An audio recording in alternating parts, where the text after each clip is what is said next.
పట్టణ గురు ప్రజలకు అలాగే ఈ యొక్క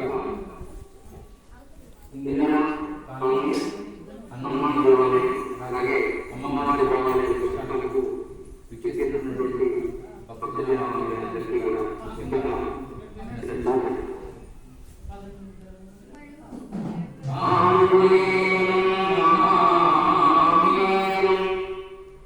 బ్రహ్మ విష్ణు శివాత్మకం తరుణాకం ప్రభో శాస్త్రం రామదూతం నమామ్యహం.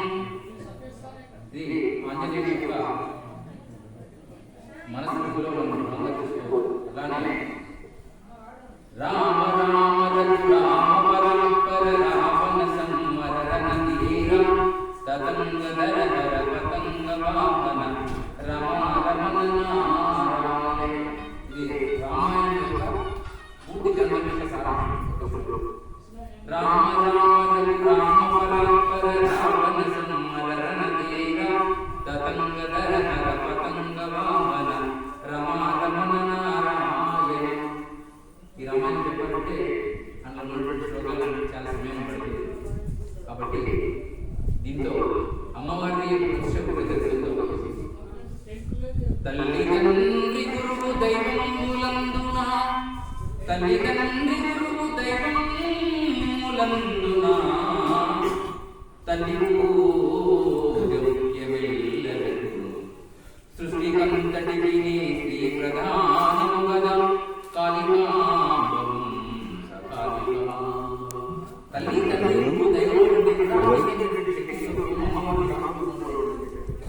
అందులోనే ఊరు కాపాడడానికి పొలిగరులో మన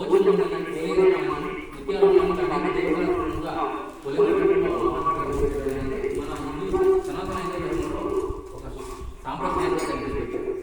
అయితే రాను రాను మన హిందూ ధర్మంలో ఏమైందంటే దేవతనే ఉంటుంది, దయ్యం ఉంటుందా లేదా తెలియదు. కానీ దయ్యాలు కూడా ఉంటాయని దయ్యాలు కూడా ప్రచారం చేయడం వల్ల అమ్మవారిని కూడా రక్తతత్వం ఇవ్వాలి. మరి అంటే కేవలం రక్తమే అనేటువంటి పండితులు ఉన్నారు, పాములు ఉన్నారు. ఎందుకంటే ఇద్దరు అన్నారు. ఎందుకంటే ఇప్పుడు తప్పు చేయకుండా శివులకు అర్థం కాదు. ఒక తప్పు చేస్తే ఖండించేటువంటి గురువులు ఉన్న వినలేని పరిస్థితులు ఉంటే ఉపాధిస్తుంది.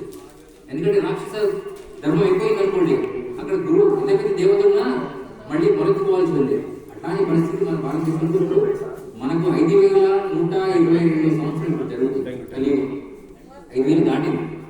అంటే హింస అనేటువంటిది బలి రూపంలో ఇలానే ఇస్తే బాగుంటుంది అని చెప్పేటువంటి సంస్కృతులు చాలా మంది ఉండొచ్చు. అది రాను రాను గానాపత్యము అలాగే వైష్ణవము శైవం అనేటువంటి శాక్తీయాల ద్వారా కొన్ని ఇలా పట్టణాలు వచ్చినాయి. కానీ నేనేమంటున్నా అంటే ఈ గ్రామ వాతావరణంలో అంటే అనేక జాతులు ఉంటాయి. కానీ దేవుడి దగ్గర తీసుకెళ్ళి పోసి తింటేనే అమ్మవారు ప్రశాంతంగా అవుతుంది అనుకోవడం మాత్రం తప్పని సాక్షాత్తు జగద్గురు అందరూ అదే చెప్పారు. జీవదోషములను చిక్కుబడు జీవహింస చేత చిక్కునా మోక్షంబు కాళికాంబం సకాళికాంబ. ఒక జీవిని చంపి ఇంకో జీవిని పెట్టుకునేటువంటి ఏ దేవత లేదు. అది అట్లా చెప్పేది దేవత కాదు, అట్లా చెప్పేవాడు గురువు కూడా కాదు అని మనకు ఆజ్ఞ ఉంది. కనుక దయచేసి ఎవరు కూడా జంతు బలుల యొక్క నిషేధ బోర్డుని ఇక్కడ స్థాపన చేసి ప్రతిష్ట చేస్తే బాగుంటుందనేది మా అభిప్రాయం. ఇది కేవలం తెలుసుకునే వాళ్ళ పవిత్రత ఏమిటి అంటే ఇక్కడ జీవిత చేయరు అనే ప్రతిష్ట ప్రపంచవ్యాప్తంగా వెళ్ళాలి. చిత్తూరు బాలాజీలో వెంకటేశ్వర స్వామి అనేది ఇంత నిదర్శనం. ఇక్కడ కూడా అలా ఉంటుంది అనే నిదర్శనం ప్రచారంలోకి రావాలని నా కోరిక.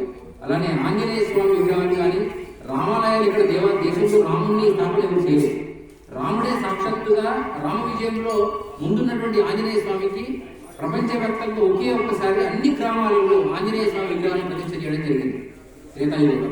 కనుక ఆ ఇంకా కూడా ప్రతిష్టలు జరుగుతున్నాయంటే అది పునఃప్రతిష్టలుగా మనం భావించాలి. అదే ప్రతిష్టలు ఇక్కడ జరుగుతున్నటువంటి ఎక్కడ కూడా దానికి నిదర్శనం. ఎందుకంటే రామాలయాలు ఉంటే రాజు బతుకుండగానే నా విగ్రహాలు పెట్టుకోండి అని చెప్పేటువంటి దరిద్రంలో రాముడు లేడు. రాముడు తనకు విజయాన్ని సాధించినటువంటి ఆంజనేయుడు అమరుడు ఆయన చిరంజీవి కనుక అతని విగ్రహం ఖచ్చితంగా ప్రతిష్ఠించాలని అందరి శిల్పులకు ఆడపించి ప్రపంచవ్యాప్తంగా ఒకే రోజు ఒకే టైంలో ఇప్పుడు రేపు అయోధ్యలో రామ మందిర నిర్మాణము జనవరి 22వ తారీఖు నాడు జరిగే సందర్భంలో ఇదే నెలలో వచ్చే ఈవెంట్ ఎలా ఉందో అలానే జనవరి 22లో సేమ్ యథాతథంగా జరుగుతుంది. ఇది మన యొక్క సంతోషం అనుకోవాలి. ఇంకొక రకంగా స్వతంత్రం వచ్చిన 70 సంవత్సరాలకు సాధించుకోలేకపోయిన బాధ కూడా పడాలి.